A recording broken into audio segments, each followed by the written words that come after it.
Acts chapter 22. Brothers and fathers, listen now to my defense before you. When they heard him speak to them in Hebrew, they became even more silent.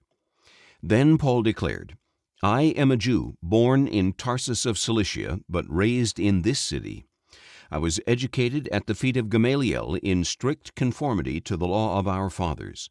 I am just as zealous for God as any of you here today.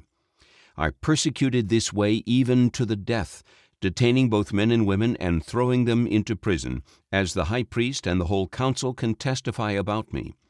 I even obtained letters from them to their brothers in Damascus, and I was on my way to apprehend these people and bring them to Jerusalem to be punished. About noon, as I was approaching Damascus, suddenly a bright light from heaven flashed around me. I fell to the ground and heard a voice say to me, Saul, Saul, why do you persecute me? Who are you, Lord? I asked. I am Jesus of Nazareth, whom you are persecuting, he replied. My companions saw the light, but they could not understand the voice of the one speaking to me. Then I asked, What should I do, Lord? Get up and go into Damascus, he told me. There you will be told all that you have been appointed to do. Because the brilliance of the light had blinded me, my companions led me by the hand into Damascus. There a man named Ananias, a devout observer of the law, who was highly regarded by all the Jews living there, came and stood beside me. Brother Saul, he said, receive your sight. And at that moment I could see him. Then he said, The God of our fathers has appointed you to know his will and to see the righteous one and to hear his voice. You will be his witness to everyone of what you have seen and heard. And now what are you waiting for? Get up, be baptized, and wash your sins away, calling on his name. Later, when I had returned to Jerusalem and was praying at the temple, I fell into a trance and saw the Lord saying to me, Hurry, leave Jerusalem quickly, because the people here will not accept your testimony about me. Lord, I answered, they know very well that in one synagogue after another I imprisoned and beat those who believed in you.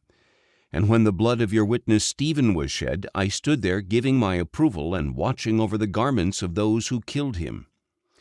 Then he said to me, Go, I will send you far away to the Gentiles. The crowd listened to Paul until he made this statement. Then they lifted up their voices and shouted, Rid the earth of him, he is not fit to live. As they were shouting and throwing off their cloaks and tossing dust into the air, the commander ordered that Paul be brought into the barracks. He directed that Paul be flogged and interrogated to determine the reason for this outcry against him. But as they stretched him out to strap him down, Paul said to the centurion standing there, Is it lawful for you to flog a Roman citizen without a trial? On hearing this, the centurion went and reported it to the commander.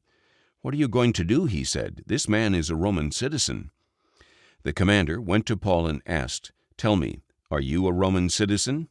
Yes, he answered. I paid a high price for my citizenship, said the commander.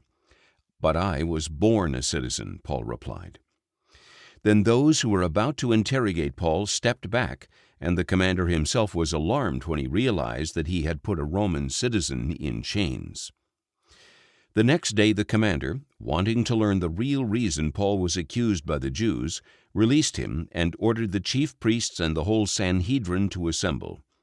Then he brought Paul down and had him stand before them.